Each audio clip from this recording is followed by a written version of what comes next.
Баршаларыңызға қайырлы күн достар. Менің каналыма қош келдіңіздер. Бүгін сіздерге хит болған банафи пайдың рецептісімен бөлісетін боламын. Бізге керекті ұн, сары май, сахарный пудра, тұз және жұмыртқаның сарысы. Ұн мен сары майды алып араластырамыз. Яғни алдымен сары майды үккіштен өткіземіз. Егер жұмсақ сары май болса, үккіштен өткізбей қолдансаңыздар болады.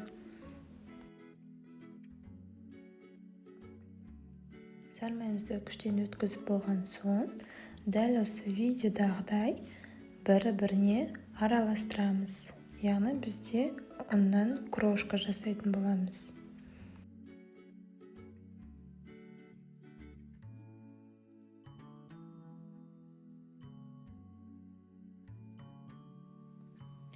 Шым-шым тұз қосасыздар, сахарный пудра қосасыздар, сосын 2 жұмыртқаның сарысы қажет. Барлығын араластырып, жұмсақ етіп қамыр илейтін боламыз.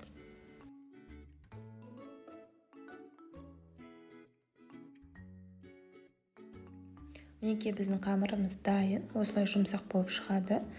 Пищевой пленкаға орап, жарты сағатқа холодильникте тұндыратын боламыз. Менде форма диаметрі 24 см. Осылай пергамент қағаз төсеп алып, формамызды дайындап қоямыз. Жарты сағат өткен соң қамырымызды холодильниктен алып, кішкене қатады біздің қамырымыз. Формаға қолымызбен жайып шығамыз, бір тегіс етіп.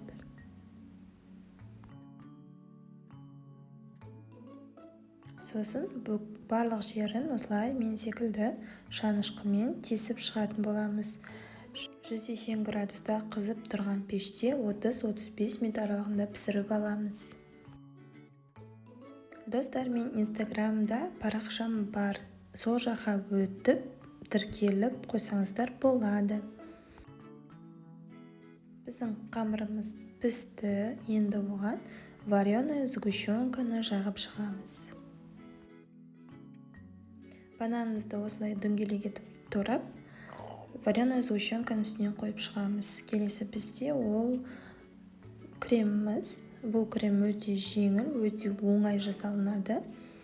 Мен сіздерге астында ссылкасын қалдырып кетемін, крем жасалу жолдары. Оның үстіне қалауыңыз бойынша какао ұнтағын сеуіп шықсаңыздар болады. Мінекей достар, біздің банафи пайымыз дайын болды.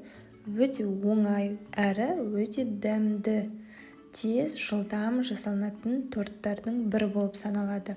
Сондықтан достар, міндетті түрде жасап көріңіздер. Достар, менің каналымда жаңа рецепті жоғалтып алмау үшін менің каналыма подписаться батырмасын баса кетіңіз. Сау болыңыз.